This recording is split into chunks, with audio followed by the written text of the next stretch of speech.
Bismillahirrahmanirrahim. Assalamualaikum warahmatullahi wabarakatuh. Salam #Zero9Educators. Salam Think Big 2022. Alhamdulillah, saya mengambil kesempatan di sini untuk membuat satu video ringkas bagi saya menyampaikan beberapa perkara tentang pengurusan sekolah, khususnya kepada pengetua dan guru besar sekolah-sekolah di negeri Perlis. Jadi alhamdulillah saya telah menghadiri mesyuarat pengurusan pendidikan bersama dengan Datuk KPPM di Kuching, Sarawak, dan ada beberapa perkara yang akan saya cuba sampaikan dan saya sentuhkan, dan saya harap perkara-perkara yang saya sebutkan ini dapat di-pick up oleh para pengetua dan guru besar. Okey, yang pertamanya adalah tentang pengaliran maklumat, iaitu apa-apa sahaja yang disampaikan oleh pihak kementerian turun kepada pihak JPN, dan pihak JPN akan menurunkannya kepada pihak sekolah. Jadi didapati bahawa dalam aliran maklumat ini kadang-kala terdapat sedikit masalah tentang kelancaran aliran maklumat itu ataupun kefahaman kepada maklumat yang disampaikan. Jadi itulah saya memohon jasa baik semua pengetua dan guru besar untuk memastikan agar adanya satu pengurusan aliran maklumat yang baik yang ada di sekolah tuan-tuan dan puan-puan, kerana ini adalah perkara yang sangat penting. Saya faham memang agak banyak maklumat yang diturunkan kepada pengetua dan guru besar kepada guru-guru. Jadi pastikanlah kita bertanggungjawab kepada aliran-aliran maklumat tersebut, kerana sekiranya perkara itu tidak diambil tindakan oleh pihak sekolah, maka ianya akan menjadi satu perkara yang agak tidak baiklah dalam kita melaksanakan operasi sekolah. Okey, sebagai contoh, memang saya sendiri mendapat begitu banyak maklumat melalui WhatsApp. Jadi perlulah ada satu sistem bagaimana kita menguruskan WhatsApp ini. Maksudnya kita bukan hanya menghantar WhatsApp ini kepada cikgu-cikgu kita, tetapi perlulah ada sistem follow up dan follow through yang kita laksanakan kepada individu ataupun personel yang akan menguruskan perkara atau program yang diturunkan oleh KPM kepada JPN, dan JPN akan menurunkannya kepada pihak sekolah. Sewajarnya kita lebih mudah lagi kerana kita telah melepasi satu lagi lapis, iaitu PPD. Kerana kita tidak ada PPD dan kita terus menurunkannya kepada pihak sekolah. Okey, perkara yang kedua, saya mengucapkan tahniah kepada pihak SPS kerana pada pagi tadi, pada 24 hari bulan pagi telah diadakan taklimat berkaitan dengan MySG. Jadi adalah sangat penting untuk pengetua dan guru besar memahami tentang proses carta alih ataupun apa-apa saja peraturan dan perkeliling yang tertakluk dalam kita mengoperasikan sekolah. Jadi sekiranya tuan-tuan benar-benar memahami, maka saya percaya tuan-tuan akan dapat mengurus dan memimpin operasi sekolah ini dengan lebih baik dan berkesan. Jadi harapan saya, hayatilah MySG itu, kerana itu adalah panduan yang sangat perlu tuan-tuan fahami dan tuan-tuan laksanakan. Begitu juga pada hari Isnin yang lepas, pihak KPM di bawah Yang Berhormat Menteri Kanan Pendidikan telah melancarkan program Sekolah Sejahtera. Jadi saya mengharapkan juga agar PGB memahami apakah yang terkandung di dalam program Sekolah Sejahtera ini, yang mana setiap huruf di dalam sejahtera itu mempunyai maksud-maksud yang tertentu. Ada huruf yang ada 3 pendekatan, ada huruf yang hanya 1 pendekatan. Jadi saya mohon supaya PGB memahami akronim yang ada pada sejahtera itu. Okey, seterusnya melaksanakan perkara itu di sekolah tuan-tuan dan puan-puan supaya impaknya dapat kita lihat kepada kemenjadian pelajar. Okey, saya juga mengambil kesempatan ini untuk bercakap tentang peratus vaksinasi di kalangan guru dan juga di kalangan murid-murid yang berumur antara 5 hingga ke 11 tahun. Yang pertamanya semalam pada 23 hari bulan, saya telah dikunjungi oleh Timbalan Pengarah Jabatan Kesihatan Negeri Perlis dan agak merisaukan kerana peratus vaksinasi booster untuk guru-guru di sekolah-sekolah di negeri Perlis ini agak rendah peratusannya. Bahkan kita menduduki hampir di kedudukan bottom 3. Jadi saya mengharaplah agar pengetua dan guru besar juga menunjukkan contoh yang baik dengan PGB sendiri mendapatkan suntikan booster ini dan seterusnya menggalakkan guru-guru kita untuk mendapatkan suntikan ini kerana daripada apa yang saya dimaklumkan bahawa vaksin 1 dan vaksin 2 itu akan turun imunitinya dan kita mengharapkan pertahanan diri kita akan dapat ditingkatkan dengan apa yang kita ambil iaitu suntikan booster ini. Kerana kita perlu tahu bahawa kita ini berada di barisan hadapan.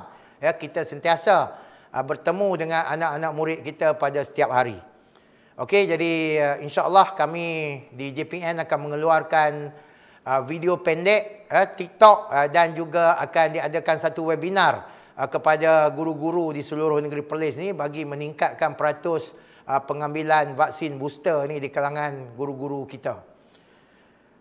Untuk vaksinasi MyKids pula, kita juga berada dalam satu peratusan yang juga agak rendah. Yang mana peratusan keseluruhannya adalah 14% saja. Dan jika dilihat, masih ramai lagi pelajar-pelajar yang mana ibu bapa mereka mengambil untuk menunggu dan lihat apa yang akan berlaku kepada pelajar yang telah mengambil vaksin ini.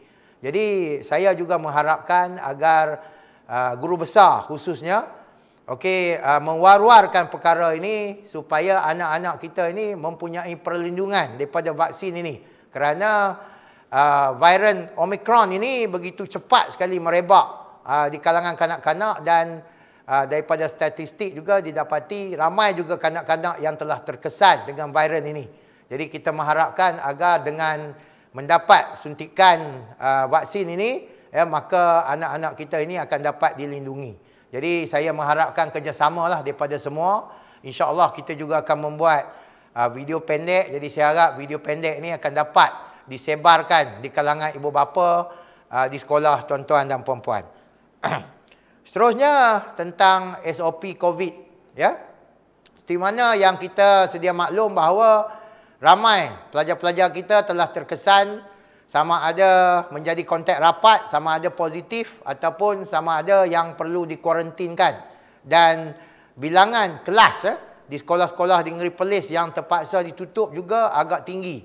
Dan ini sangat merisaukan kita kerana para pelajar khususnya yang berada di tingkatan 5 akan menduduki peperiksaan SPM dalam masa yang terdekat. Dan sekiranya mereka ini dikuarantin ataupun positif, maka mereka ini tidak akan dapat menduduki peperiksaan dan terpaksa menduduki peperiksaan ulangan yang sudah tentu tidak sama seperti peperiksaan yang sebenarnya. Jadi lagi sekali lah saya mengharapkan semua PGB mengambil langkah-langkah seperti mana awalnya dulu yang mana kita benar-benar mematuhi SOP-nya seperti penjarakan 1 meter, memakai pelitup muka, sentiasa basuh tangan, dan juga tidak mengadakan perhimpunan di dalam bilangan yang ramai. Jadi itu harapan saya lah, semoga kita dapat menguruskan tentang masalah ataupun jangkitan COVID yang akan mungkin melanda sekolah kita ni. Jadi saya juga mengharapkan agar pengetua khususnya bersedia dengan crisis management ini kerana apa yang berlaku ni adalah menguruskan krisis. Jadi tuan-tuan dan puan-puan jangan panik, perlu merujuk kepada perkeliling ataupun peraturan yang sedia ada dan lakukanlah perkara seperti mana yang telah dianjurkan di dalam perkeliling dan peraturan 3.0 ini. Okey, saya juga ingin mengambil kesempatan ini ya untuk memaklumkan kepada semua pengetua dan guru besar, ya, sekolah kita akan bercuti selama lebih kurang 3 minggu. Jadi pastikan ya keadaan sekolah kita dalam keadaan yang kemas, ya, bilik darjah tidak ditinggalkan bertaburan, ya, kerusi-kerusi diangkat ke atas meja, kawasan persekitaran sekolah kemas, bersih. Kalau kita lalu daripada luar pun nampak kita senang hati. Okey, saya minta ini dilaksanakan oleh pihak pengetua dan juga guru besar.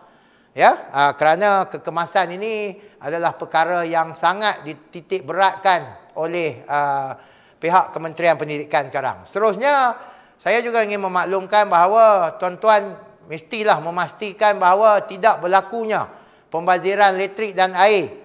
Ya, sepanjang cuti sekolah ini, ya, pastikan semua paip lampu ditutup yang tidak diperlukan kerana perkara ini sedang diawasi oleh pihak Kementerian Pendidikan Malaysia, dan sekiranya didapati bil air ataupun bil elektrik ni masih tinggi walaupun sekolah bercuti, maka berkemungkinan tuan-tuan dan puan-puan pengetua besar akan diberikan surat tunjuk sebab, ya, kenapa masih berlaku lagi kadar elektrik dan air yang begitu tinggi.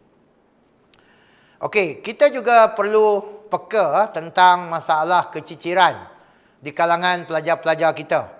Ya, sama ada kalau pelajar sekolah rendah lebih kepada literasi dan numerasi di tahap 1. Kalau pelajar-pelajar yang lain adalah keciciran dari segi pelajaran. Adakah mereka ini telah menguasai tahap-tahap tertentu ketika mereka berada di tingkatan 1, 2, 3 dan sebagainya. Jadi untuk tujuan ini saya mohon semua PGB mengambil berat, ya, tentang program catch up dan juga program bridging the gap ini, termasuk juga program pemulihan literasi dan numerasi bagi memastikan tidak berlakunya keciciran pembelajaran di kalangan pelajar-pelajar kita di sekolah, sama ada di sekolah rendah maupun di sekolah menengah. Okey, seterusnya kita juga ditegur semasa mesyuarat di Kuching itu tentang kompetensi pengetua dan guru besar ini dalam menguruskan sekolah. Jadi saya berharaplah agar tuan-tuan dan puan-puan meningkatkan tahap kepimpinan tuan-tuan dan puan-puan, ya, bagi memastikan, ya, operasi sekolah, keadaan sekolah, ya, masalah keciciran semuanya di dalam pengetahuan kita dan tindakan-tindakan telah pun diambil kepada perkara-perkara yang saya sebutkan di atas tadi. Jadi sekali lagi saya mengucapkan kepada tuan-tuan dan puan-puan, kepada guru-guru, pada para pelajar, selamat bercuti. Jadi sebelum kita bercuti, pastikan kita meninggalkan sekolah dalam keadaan yang kemas. Ya, pastikan kalau pengetua memastikan calon-calon SPM kita itu mengikuti SOP yang telah ditetapkan supaya tidak berlakunya kes-kes jangkitan COVID yang akan memberikan kesukaran kepada kita dalam menguruskan calon-calon SPM. Ya, sama-samalah kita mendoakan agar calon-calon SPM ini diberikan kesihatan dan diberikan ketenangan dalam menjawab soalan-soalan peperiksaan.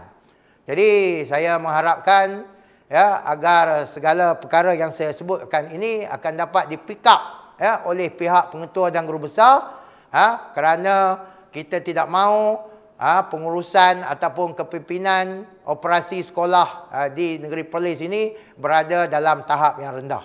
Jadi saya mohon kerjasama daripada tuan-tuan dan puan-puan. Selamat bercuti, selamat mengambil peperiksaan. Good luck to SPM and STPM candidates 2021 dan 2022. Sekian, wabillahi taufik wal hidayah. Assalamualaikum warahmatullahi wabarakatuh.